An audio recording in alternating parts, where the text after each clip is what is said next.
इस क्वेश्चन में प्रूविंग बोली गई है, प्रूव करना irrational under root 2, under root 3, under root 5, under root 6, under root 7, under root 8।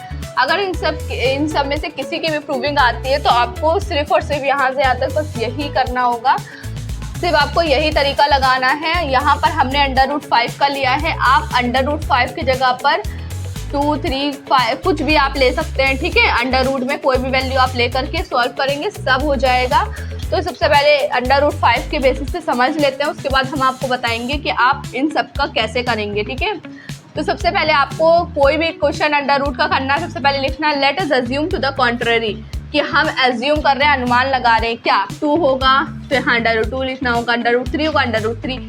इसी तरह नाउ लेट कर लीजिएगा, अंडर रूट 2 होगा तो अंडर रूट 2, अंडर रूट 3 होगा तो 3, ऐसे ही जो भी होगा यहाँ पर लेट करिएगा। यहाँ पर अंडर रूट 5 को कर रहे हैं तो यहाँ पर under root 5 is equal to a by b है। फिर आपको ये भी लिखना पड़ेगा कि where a and b are coprime and b is not equal to, है a और b क्या है, को प्राइम है। स्क्वायर करेंगे जब बोथ साइड, दोनों साइड स्क्वायर करेंगे। अगर यहाँ पर अंडर रूट 2 होता equal to under root 2 equal to a by b होता, तो जैसे यहाँ पर आप इसका स्क्वायर करेंगे 5 हो जाएगा, वैसे ये क्या हो जाता 2 हो जाता।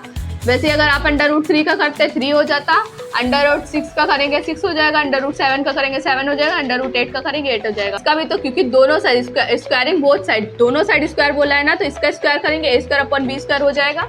अब क्या करेंगे, a स्क्वायर की वैल्यू निकाल लिए तो 5b स्क्वायर होगा, ये इक्वेशन फर्स्ट नाम दे दीजिए, ठीक है। फिर this shows that a square is divisible by 5। अब ये क्या दिखा रहा है, अगर आपको b स्क्वायर की वैल्यू निकालनी है तो a स्क्वायर बाय 5 होगा, यानी कि a स्क्वायर क्या होगा, डिविजिबल बाय 5। a स्क्वायर क्या डिवाइड होगा, 5 के द्वारा डिविजिबल होगा। अगर यहाँ पर अगर आपने 2 लिया होता तो यहाँ पर 2 आता, तो अब यहाँ क्या लिखते हैं, a square is divisible by 2।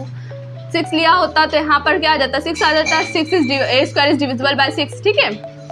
फिर दूसरे आप स्टेप में क्या लिखेंगे, it follows that a is divisible by 5, है ना, a इज डिविजिबल बाय 5। आप इसको दूसरी इक्वेशन मान लीजिए। फिर यहाँ पर हम लेट कर लेंगे a की कोई वैल्यू, यहाँ पर a जो है इसके लिए कोई वैल्यू लेट कर लेंगे। यहाँ पर जैसे a और b दिया है तो इसके अलावा आपको कोई तीसरा नंबर c या कुछ m ऐसे लेना पड़ेगा।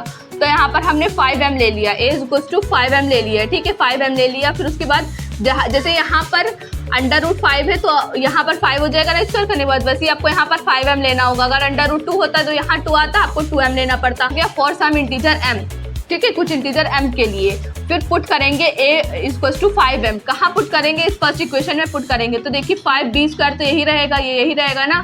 a की जगह पे हम क्या करेंगे, a का a equal to 5m, a की वैल्यू यहाँ पर पुट करेंगे 5m।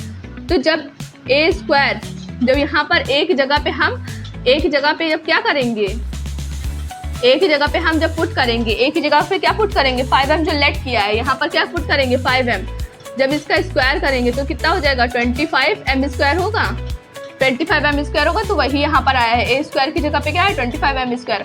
तो 5 जा बार में कट जाएगा ना, 5 जा 25 होता है तो 5 बार में कटेगा, तो b square equal to 5m square, ये आएगा कि नहीं आएगा, ये आ जाएगा।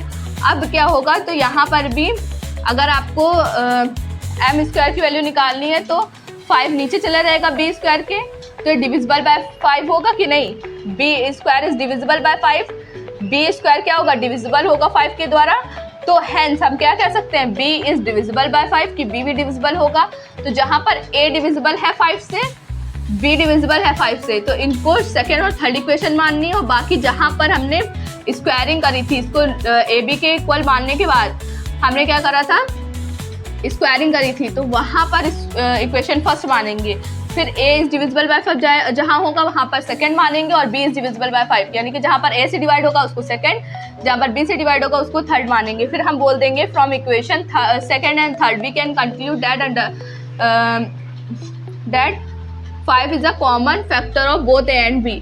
कि देखिए यहाँ पर क्या हो रहा है, सेकंड इक्वेशन में भी a इज डिविजिबल बाय 5 हो रहा है, और यहाँ पर थर्ड इक्वेशन में क्या हो रहा है, b इज डिविजिबल बाय 5, यानी कि 5 डिवाइड कर रहा है, 5 जो है डिवाइड कर रहा है किसको, a और b को डिवाइड कर रहा है। तो इक्वेशन सेकेंड और थर्ड से हमने क्या कंक्लूड करा कि जो 5 है वो कॉमन फैक्टर है बोथ a एंड b दोनों का, a एंड b दोनों का, ठीक है। But under root 5 is an irrational number, लेकिन अंडर रूट 5 इरेशनल नंबर होता है, hence under root 5 is irrational number, तो इसीलिए अंडर रूट 5 इरेशनल नंबर हो जाएगा, ठीक है। आपको इसी तरह इन सारे नंबर्स का करना होगा।